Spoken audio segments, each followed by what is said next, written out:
Зато я официально. Наша маленькая экскурсия в любую погоду. Это классно, это круто.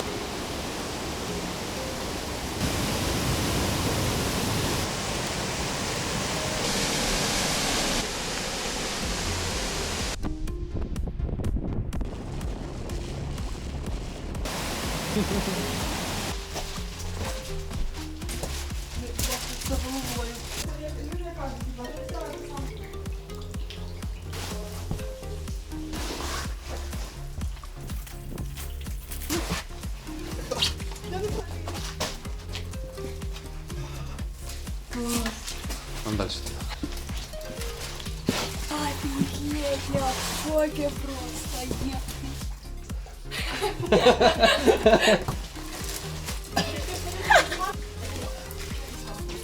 Да, газу не варто.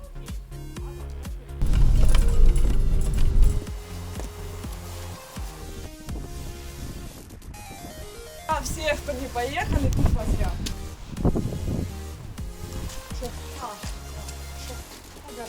Снимаем, но кому расскажу, не поверят.